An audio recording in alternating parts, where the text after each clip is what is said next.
कबीरदास की एक पंक्ति है इस चीज़ पे कि मलमल धोया शरीर न धोया मन का मैल, नहाए गंगा गोमती रहा बैल का बैल। वैसे ये पर्टिकुलर बच्चों के लिए नहीं बोल रहा हूँ। आज तारीख है 29 अगस्त 2023 और मैं अभी बनारस में हूँ पिछले 7-8 दिनों से। और रिसेंटली यहाँ पे रह रहा हूँ मैं जे कृष्णमूर्ति के स्टडी सेंटर पे। तो बनारस में हूँ तो चलो आज बनारस की प्रसिद्ध चीज़ें घूम के आते हैं, जो कि स्वाभाविक रूप से गंगा नदी है और उसके तट पे बसा हुआ भारत का सबसे प्राचीन शहर। और हिंदुओं का मानना है कि ये सबसे प्राचीन शहर है और भारत का सबसे आध्यात्मिक शहर भी। तो चलो घाटों पे चल के ही देखते हैं कि क्या चल रहा है और उनकी गहराइयों के बारे में भी बात करते हैं। और फिर ये भी बात करते हैं कि मैं कृष्णमूर्ति सेंटर पे क्या कर रहा हूँ, क्यों आया हूँ यहाँ पे। तो वीडियो के अंत पे या फिर अगली वीडियो में इस चीज़ के बारे में बात करते हैं कि चलो पहले काशी घूम के आते हैं। अब मैं राजघाट से एक ऑटो लेता हूँ और बनारस की छोटी छोटी गलियों में लोगों से पूछते हुए निकलता हूँ मणिकर्णिका घाट की तरफ। मणिकर्णिका घाट किधर साइड है? अच्छा यह साइड है। जो कि जाना जाता है कभी न रुकने वाले दाह संस्कार के रीति रिवाजों के लिए।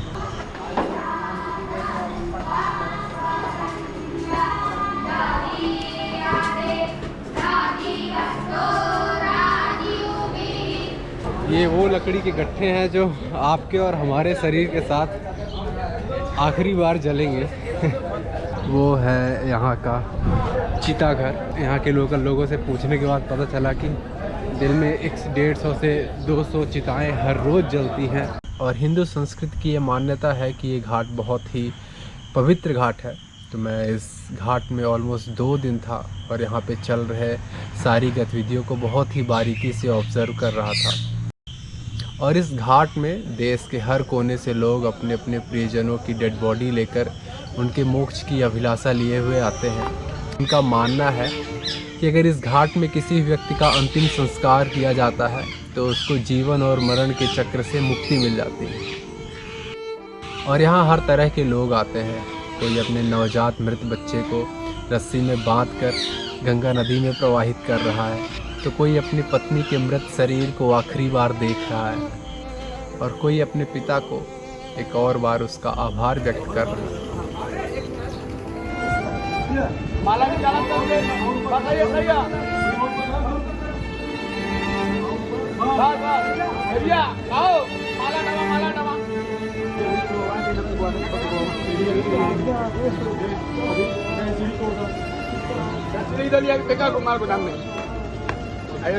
तो चलो थोड़ी देर के लिए इन भावनाओं और मान्यताओं को साइड पे रखते हैं और समझने की कोशिश करते हैं जीवन के एक महत्वपूर्ण क्वेश्चन को, जो कि है डेथ। हमारा जो डेथ के साथ रिलेशनशिप है वो हमेशा फियर का है, डर का है। हमने कभी क्वेश्चन नहीं किया कि एक्चुअली में मरता कौन है। ये शरीर तो अभी भी पड़ा है, लेकिन मरा कौन है? उसकी चेतना। तो जिस चीज़ की डेथ हुई है, जिस चेतना की डेथ हुई है, क्वेश्चन ये आता है कि उसने जिया कैसे? क्या वो स्वतंत्र थी? क्या वो खुश चेतना थी? क्या वो संतुष्ट चेतना थी? बहुत ही कम ऐसे लोग मिलेंगे जो मरते भी संतुष्टि से। आप देखोगे सबकी चेतनाएं, सबका जीवन, चेतनाओं को आप जीवन बोल सकते हो, सबका जीवन डर पे आधारित था, कामनाओं पे आधारित था, आसक्ति पे आधारित था, जिसको अटैचमेंट कहते हैं।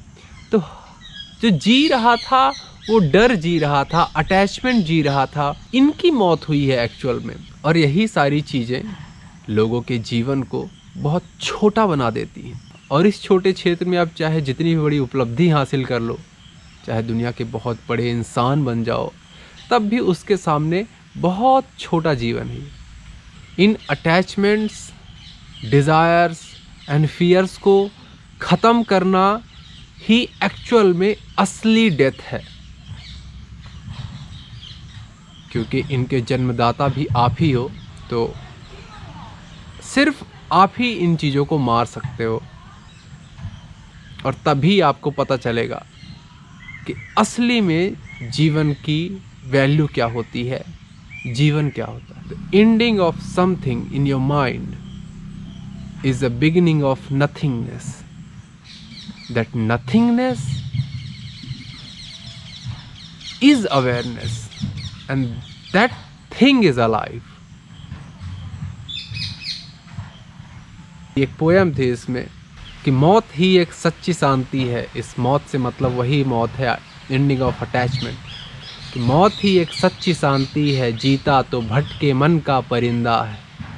तो मरता कौन है तू ये खोज बंदे, मरता कौन है तू ये खोज बंदे, तभी तू जान पाएगा कि तुझ में हकीकत में कौन जिंदा है।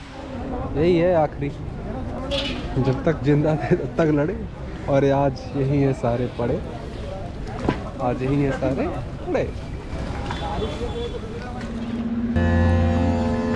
तो अभी हम आ गए हैं गंगा नदी के एक दूसरे घाट में, जहां हर रोज़ सूर्योदय के वक्त सूरज की किरणें और गंगा नदी का एक बहुत ही मनमोहक दृश्य होता है।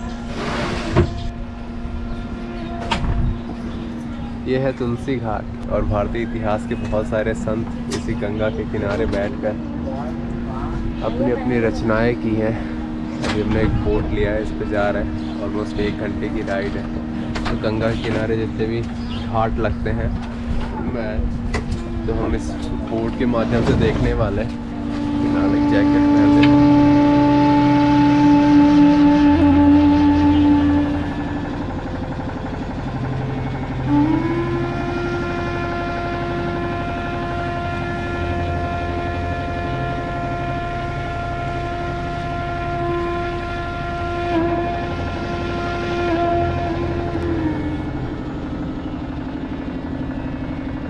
और जैसे ही मैं घाट के बाहर आया, मैं घाट पे घूमना स्टार्ट किया, और वहाँ भी कुछ मेरे को इंटरेस्टिंग नज़ारे देखने को मिले। जैसे एक बच्चा अपने पिता की श्राद्ध करा रहा था, और पंडित जो पूजा पाठ और मंत्र कर रहा था, वो इंस्टाग्राम पे अपनी पिक्चर्स पे लाइक चेक कर रहा था, किस किसने किए, किस किसने स्टोरीज देखी, और मंत्र बोलते जा रहा था।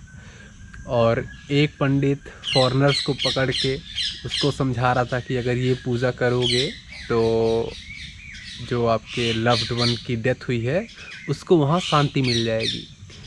और ऐसे एक लंबी भीड़ भी आई हुई थी जो गंगा नदी में स्नान कर रही थी। तो वहाँ पे एक महानुभाव खड़े थे, मैं उनके पास गया और उनसे पूछा कि ये सब आपके ग्रुप के लोग नहा क्यों रहे हैं। तो उन्होंने बताया कि ये बहुत प्राचीन शहर है और गंगा नदी बहुत प्राचीन है, और इसके सिर्फ दर्शन मात्र से श्रद्धालुओं के सारे पाप धुल जाते हैं। मैंने बोला अच्छा, तो मैंने बोला दर्शन मात्र से सारे पाप धुल जाते हैं? तो उन्होंने बोला हाँ, इसकी महिमा बहुत अपार है। तो मैंने बोला कि क्या इनको पता है कि उनकी आंखें कितनी पुरानी हैं? तो वो थोड़ी खामोश से हो गए। हमारी आगे बातचीत हुई, फिर हम इस निष्कर्ष से पहुँचे कि जितनी पुरानी ये गंगा नदी है, जितना पुराना ये धरती है, उतनी ही पुरानी प्रक्रिया है हमारी आँख को बनाने में। तो उतनी ही प्राचीन हमारी नज़रें भी हैं जो इस नज़ारे को देख रही हैं। बस फ़र्क इतना है कि हमारा नज़रिया आधुनिक है, हमारा जो स्वाभिमान है वो आधुनिक है, वो हमारे जन्म से बना हुआ है। तो इस बात से सहमत हुए, जिस नज़रिए ने इन आँखों से उसके अस्तित्व को देखने की ही क्षमता ख़त्म कर दी है, जिस नज़रिए ने इस धरती की हर एक चीज़ों को बांट दिया है, जिस नज़रिए ने एक छोटा सा मैं क्रिएट कर लिया है और उसी स्वाभिमान के लिए पूरी की पूरी ज़िंदगी व्यर्थ कर देता है। और इसी आधुनिक नज़रिए ने हमारे मन को पूरी तरह से अपने बस में कर रखा है। और इस आधुनिक नज़रिए का निर्माण हमारे डर, कामनाएं, लगाव, आसक्ति, मैं की भावना से हुआ है। और जो व्यक्ति इसकी सच्चाई जानकर इस नज़रिए की हकीकत देख लेता है,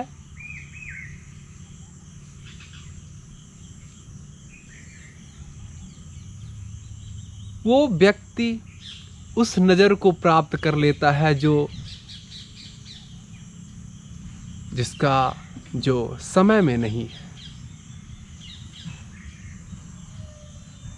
जिस नज़र का ना तो निर्माण होता है और ना ही अंत होता है, उसके लिए धरती का हर एक कोना उतना ही प्राचीन है और उतना ही नया।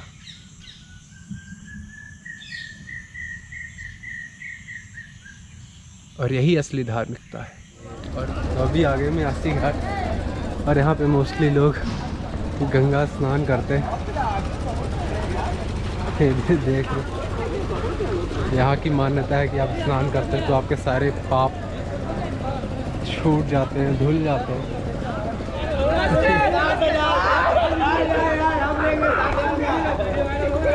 कबीर दास की एक पंक्ति है इस चीज़ पे कि मलमल धोया शरीर न धोया मन का मैल, नहाए गंगा गोमती रहा बैल का बैल।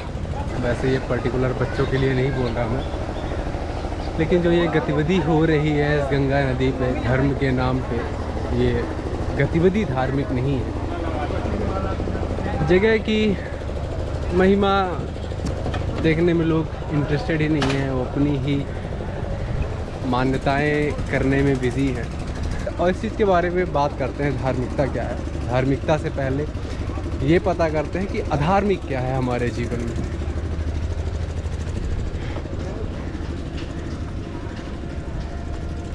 हमारे विचार, और जो विचार हमारी पूरी ज़िंदगी लीड कर रही है।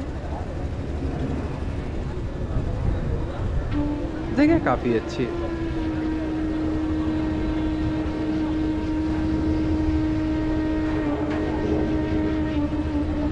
तो चलो अगली वीडियो में एक ऐसे ही जीवन के बारे में बात करते हैं जिसने अपना पूरा जीवन काल लोगों को सत्य समझाने में व्यतीत कर दिया। और मैं उसी के स्टडी सेंटर पे रुका हुआ हूँ पिछले एक हफ्ते से। We have a crisis in the world, tremendous crisis, and also crisis in our consciousness, in us. I see the urgency of change, radical revolution, mutation in the mind. I see it. It is necessary. There is complete quietness of the mind, and that which is silent has vast space. Only then that which is nameless comes into being.